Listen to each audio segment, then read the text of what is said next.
Filming ICE.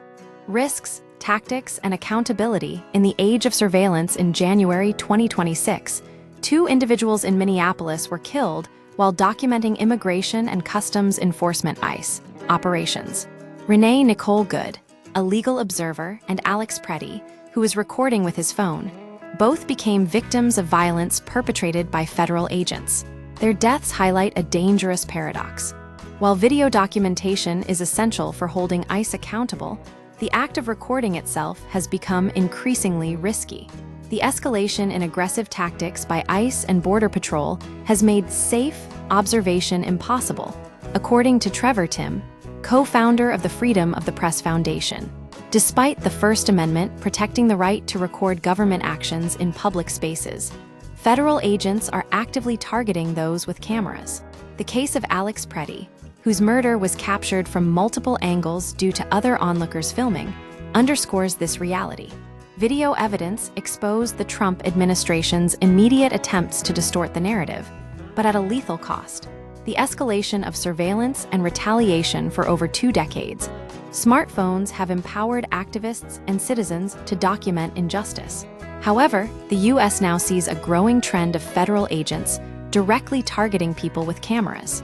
The Department of Homeland Security, DHS, has labeled documentation as doxing and even framed it as violence, with officials claiming it reveals agents' identities. Despite ICE's own actions contributing to this exposure, DHS maintains this position, creating a clear threat to anyone recording their activities. Jackie Zamuto, Associate Director at Witness, explains that video documentation has the power to expose abuses, enforce accountability, and counter official narratives.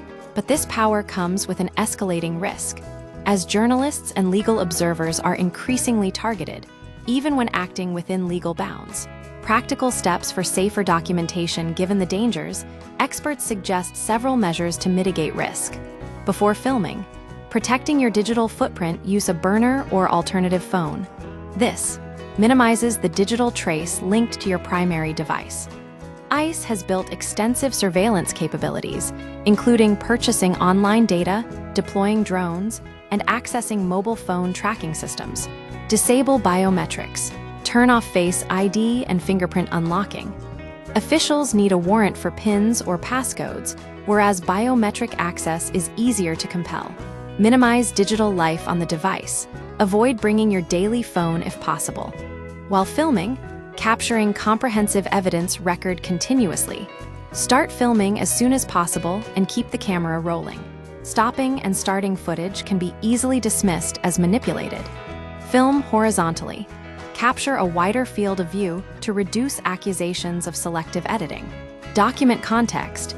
Include landmarks, street signs, or timestamps to verify the footage's authenticity. Focus on agents. Prioritize filming the agents themselves, capturing badges, clothing, and vehicle details for transparency. De-escalate if confronted. Comply with orders and document your compliance verbally. I'm backing up. Avoid lying or attempting to deceive agents. After filming, securing and distributing evidence. Delay immediate posting. Sharing footage too quickly can expose individuals in the video to harm. The FBI's facial recognition systems may track those captured on camera. Blur faces. Protect bystanders by obscuring their identities before sharing. Scrub metadata. Remove location data and other identifying information from files. Share with trusted parties. Provide footage to media, investigators, lawyers, victims, or civil society groups before public release. Backup footage. Create multiple copies, including cloud storage, while acknowledging potential subpoenas from law enforcement. Leveraging documentation for accountability beyond individual safety. Systematic documentation can drive broader accountability. Several state attorneys and local governments have set up portals for submitting video evidence of ICE activity. Organizations like Bellingcat use open-source software to archive and analyze footage, identifying patterns of behavior and potential violations of human rights. The ACLU is representing observers in lawsuits against the federal government, relying heavily on first-hand declarations to present evidence in court. Thorough and detailed accounts of unlawful conduct are crucial for legal challenges. The reality is that documenting ICE operations carries significant risk. But by employing strategic tactics, prioritizing safety, and collaborating with legal and investigative resources, individuals can contribute to holding federal agents accountable for their actions. The key is to recognize that the act of recording itself has become a form of resistance, requiring careful preparation, execution, and follow-through to maximize impact while minimizing personal danger.